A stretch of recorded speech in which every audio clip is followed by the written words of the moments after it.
Hey peeps, we are back. We are talking Love After Lockup, Season 4, Episode 37. Hey, before we get into the video, please do me the honors of subscribing to my channel, hitting the notification bell so you can always be notified when I post new content, hitting the thumbs up because that does wonders for my channel, and share. Thanks. So we start out with Monique and Derek. And honey, now listen. Derek is so happy he is outside.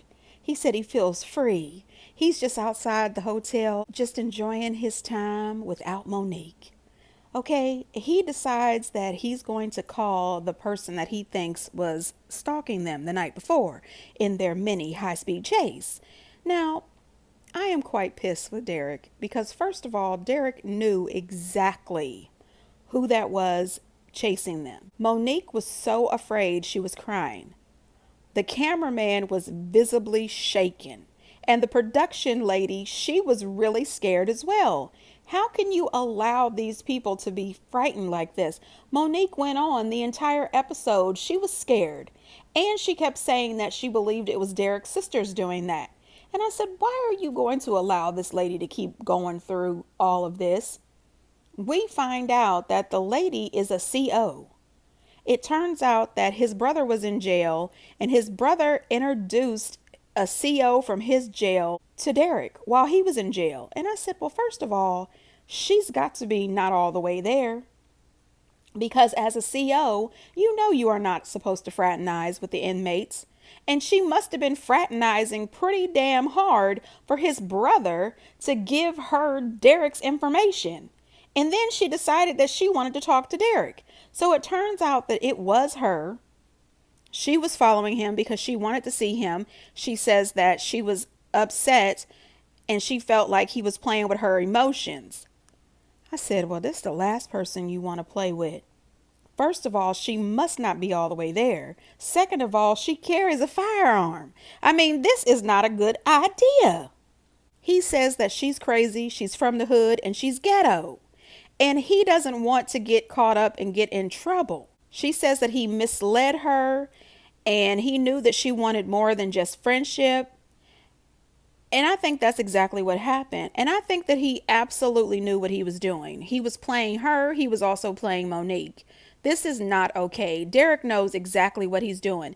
He tells her that he'd like her to leave him alone. He doesn't want any drama, and he definitely doesn't want her chasing them if she happens to see him out again. He also says that he doesn't want any problems with the police. But as soon as he hangs up with her, he says he still wants to see what's up. And I said, wait a minute, Derek. This doesn't make sense. And you are sending this lady mixed signals again. You just told her that you didn't want anything. You wanted to be left alone. But as soon as you hung up, you were smiling the whole time you were talking to her. And then you said you wanted to see what's up.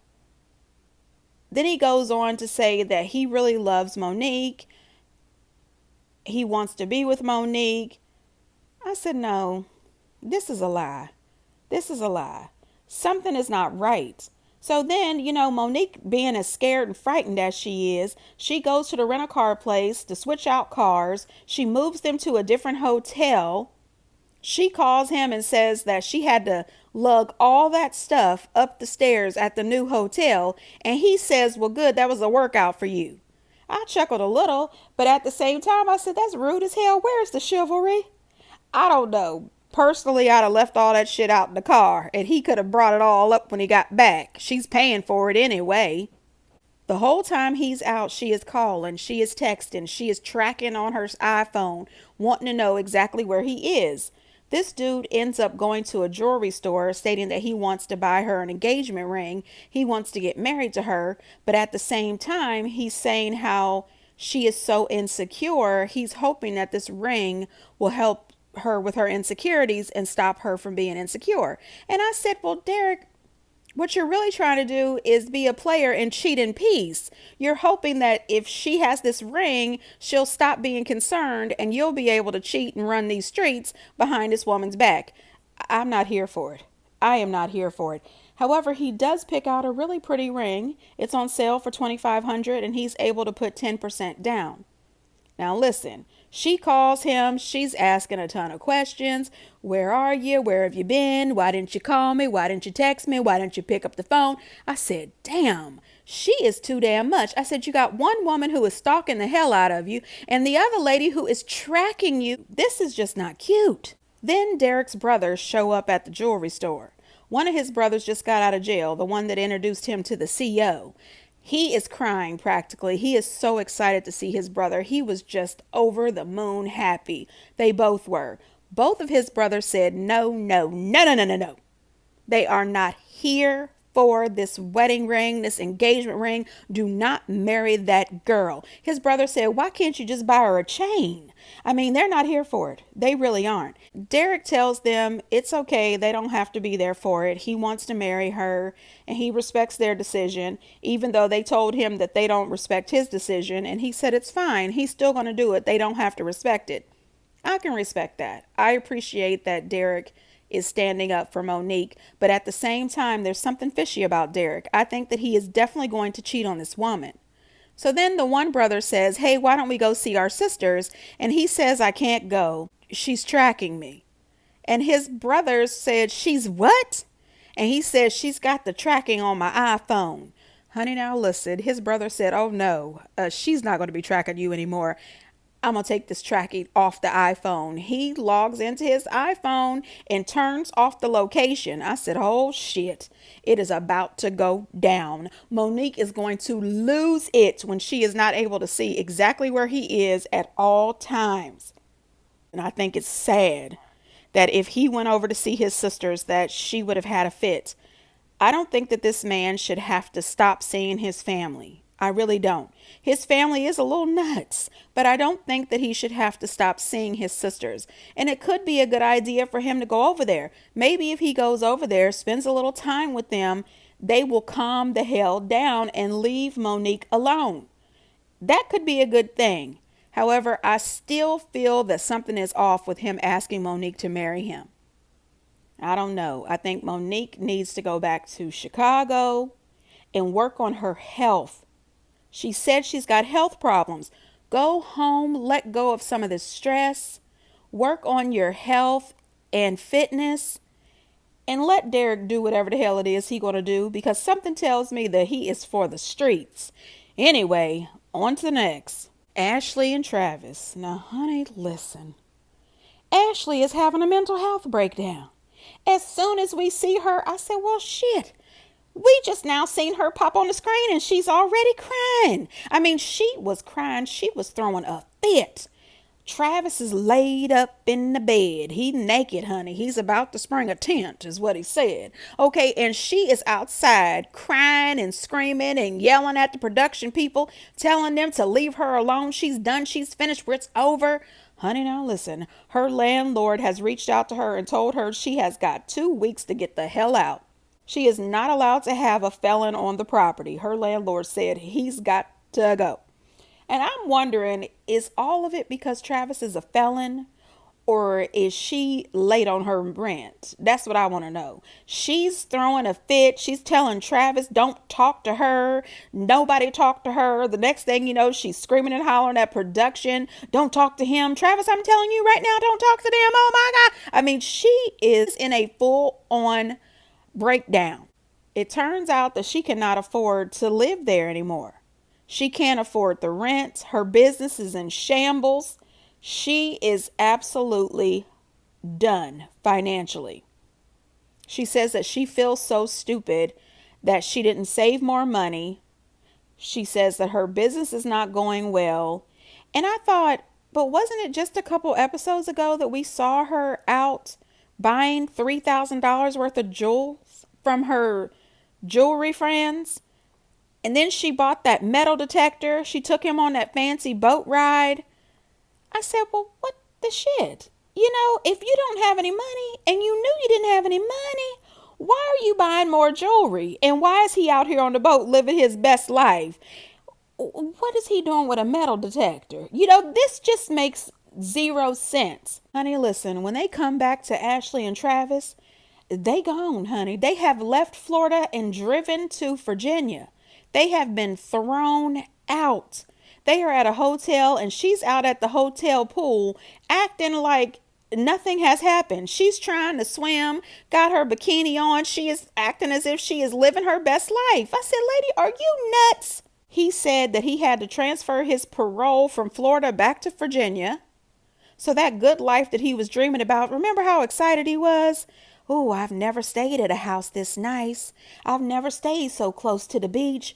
Wow, we are about to have all this money. We're going to build the business. We're going to do this and that. And now they just back in Virginia.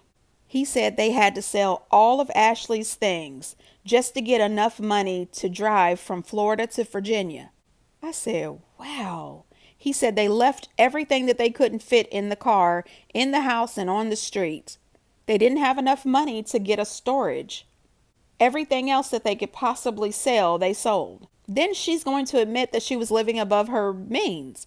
She was renting that beautiful house with a pool. She's leasing her car. I said, girl, you were trying to do all this to show off for him?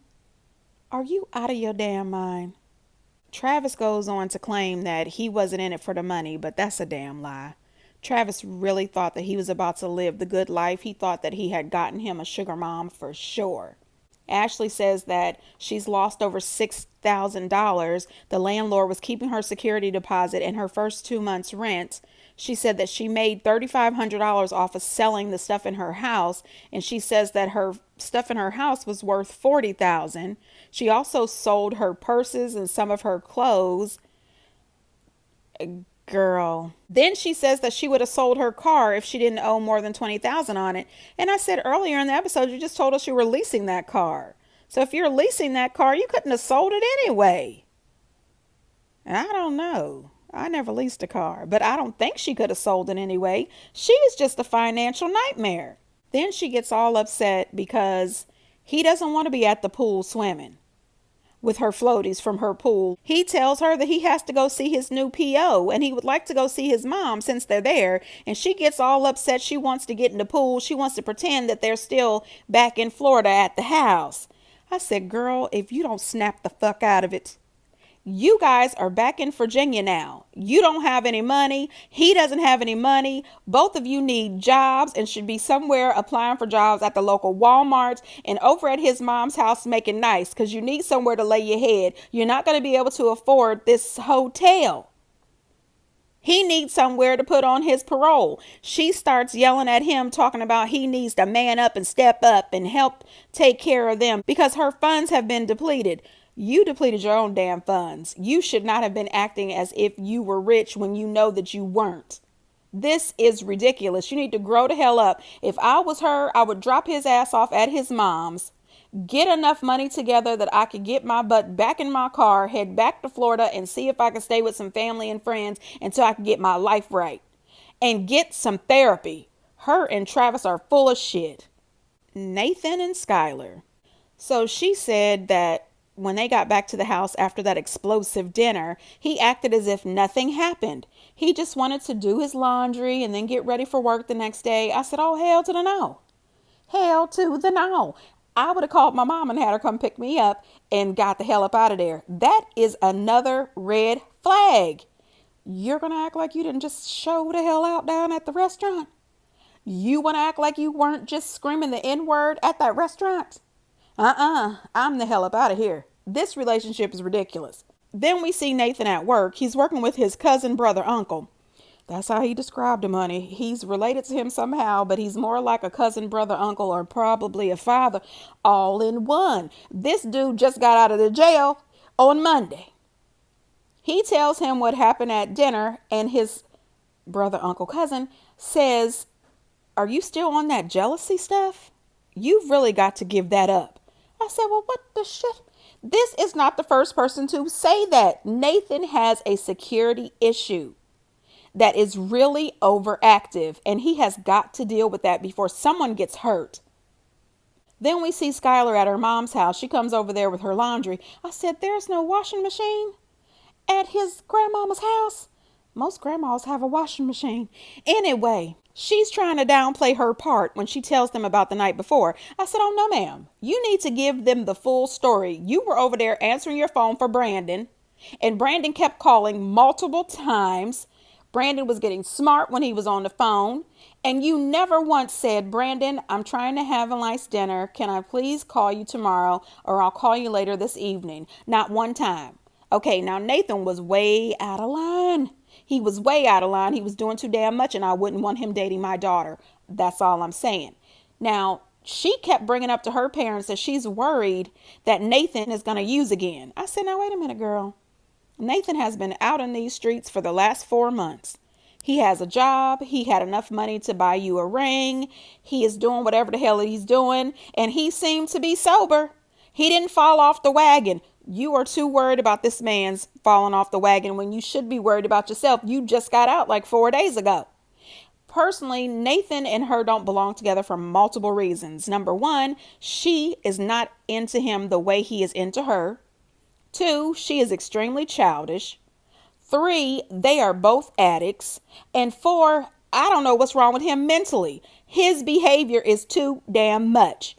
Then they end up meeting together at a park. He explains to her how he felt the night before, and she apologizes for answering the phone. And then, of course, he apologizes for his bad behavior. And I said, I'm not buying either one of this shit. She is not sorry for how she behaved, and he is not sorry for how he behaved. You cannot tell me that you're going to try. You're going to do better. That is who you are. You need to go back to your grandmother's house and get some therapy, Nathan. And Skyler needs to go back to her mom's house. I also didn't appreciate how he was trying to put his bullshit on her. He told her when he acts like this and he tells her to do something, he doesn't want her to just sit there. No, you are not going to make this girl responsible for your actions. You are responsible for your actions. If you blow up and act stupid like that, there is no reason for her to follow you, because she doesn't know if she's safe after that. I would never tell my daughter, if you are with somebody that pops off and has a fuse like this, when he tells you to do something, do it. Hell no. When he asks you to do something, you stay somewhere in public where it's safe. No, ma'am. No, ma'am. Skyler and Nathan do not belong together. Gabby and Chris. Gabby and her mama got the same attitude. They are the same person. Gabby shows up at her mom's house, and I said, why are you here when she has already told you not to bring Chris to her house? Honey, now listen, Gabby's mom had all the energy, all the smoke for Christopher. And I said, listen, save some of that energy for Gabby, because just as much as you think that Christopher is an asshole, so is your daughter. Let's just keep it real. You know, they are in the kitchen eating mango. Look like they probably smoked a little before they got there. And she says, goodbye. Why are y'all standing in my kitchen? She lets them know that neither one of them are welcome at her house. She asked him, why was he cheating on her daughter? And he said that he wasn't. She said, Gabby, do you believe this? Are you stupid enough to believe that he's not cheating on you? And then she said, both of you are clowns. And I have to agree. Okay, when you're right, you're right. Both of them are toxic and they don't belong together. She says that Gabby absolutely needs to divorce him and move on. That both of them are just naive and dumb. That's what she said. Then she tells them that they need to go on. She's about to go to bed and they need to get the hell out of her house. Good night. I said, well, shit. I don't think that they should ever feel welcome to just don her door again. If my mom told me not to bring my husband to her house, I'd believe that she didn't want him at her house. So I probably just wouldn't bring him. I'm just saying. So the next time the show picks up with Gabby, Chris has been out of jail for 2 months and they are split. She talks a little bit about that domestic violence incident that we saw the video that's all over social media. And she tells the same story that she's been telling. That she found him texting females on his phone. She tried to take the phone from him and told him to get out of her apartment. He told her that that was his apartment and went on to beat the hell out of her for 2 hours. She said that she was thinking quickly. She grabbed her phone, she dialed 911, and she put it in her pocket. So this way, if her attack was on 911's recorded line, they were able to track her location and get to her house to save her. I am absolutely glad that she was saved. People can say that Gabby is X, Y, and Z, that her mouth is too fly, and that could be very true. It is true, but no woman, nor man, nor child deserves to be beat up. Nobody. Gabby should know not to mess with somebody like Chris. He is bitter. He is upset. He is angry that you used all of his money. He should not have given it to you. I blame him for that as well. But he has also been in solitary confinement for a very long time. This man needs some mental health help. And I hope that somehow he's able to get it while he's in jail. I am so glad that she did not drop the charges. He was charged with aggravated assault. She also got a restraining order, and I am very grateful that he's been arrested and she has a restraining order. I hope that these two stay the hell away from each other. You don't put your hands on people. She said that she had a few broken bones, broken tooth, and that she doesn't forgive him. And I understand it. I really do. Getting physical is a no-go. And I'm here to tell you, whether you are a man or a woman, if someone is physical with you, and a lot of people don't think that men get abused, but they do. They do. If someone is physically, mentally, verbally abusive with you, when they show you the first time who they are, you need to leave. No matter how much of a hardship it's going to be on you to leave, you have to do it. And especially if you have children, don't walk, run, get the hell out and don't go back. So many people lose their lives every day because they believe the song and dance. I love you. I'm sorry. It'll never happen again. That's all bullshit. It will happen again. And the next time, that could be the last time. You know what I'm saying? Run. Don't walk. Never allow somebody to treat you that way. Justine and Michael. Michael is at home trying to run his shoe business from the house, and these kids are all over the place. He is not used to having kids in the background jumping around, fighting each other. You're touching me, stop it. No, don't, please. Oh, he's not used to any of that, but that's what kids do. I was a little surprised at how rambunctious the 17-year-old was, but, kids are kids. He tries to settle them down, to let them know that he's working on his sneaker line. And you know what? I appreciate that he is out here trying to develop his sneaker line. Good luck to him. He tries to settle them down. He tells them that he's going to call their mother, and his stepson says, "Don't be a snitch." That cracks me up. That really cracked me up. So he calls Justine, and pretty much he snitched on the kids. And Justine told him the same thing. She said, well, that's what kids do. Get used to it. Get into it. You have a total of 7 kids. Anyway, she's at the pharmacy picking up medication because she's not feeling well. And while she's there, she decides to pick up a pregnancy test. I said, girl, now listen, I'm not the one to tell people how many kids they can have. I'm not the kid police. But damn. He's been home less than 2 months. You have 7 kids between you. I don't think you need to have another baby right this minute. I'm just saying, but this ain't none of my business. Anyway, he tells Justine when she gets home that he doesn't want her to work anymore. And I said, well, you know what? I can appreciate that. I appreciate a husband that's old school, who wants his wife to stay at home so he can be home with her and she can be home with the children. I appreciate that. But no. If I was Justine, I would say no, for many reasons. One reason is I've been raising my kids and taking care of them and working this whole time. You just got out of jail. We just got married. I don't know how our situation is going to work out. I'm not going to just up and quit my job and be reliant on you to take care of me. That's not going to work. That would not work for me. But I'm wishing the best for them. At the end, we see her getting ready to take this pregnancy test. And I guess we'll find out what happens next week. Eris and Cam. Cameron is meeting Lena for the first time. Lena is an adorable little girl, by the way. And you know what?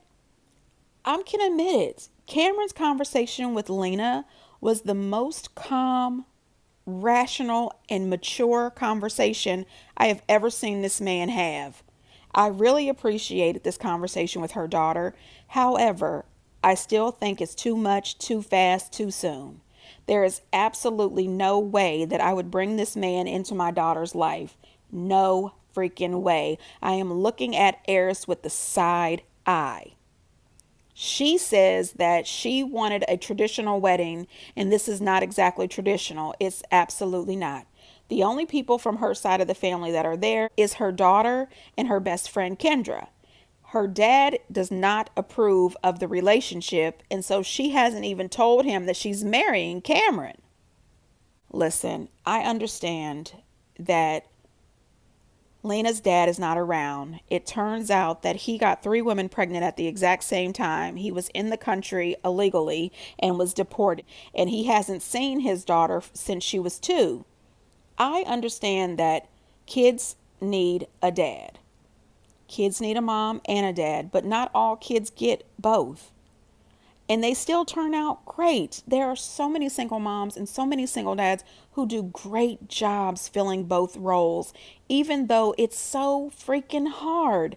I totally understand it.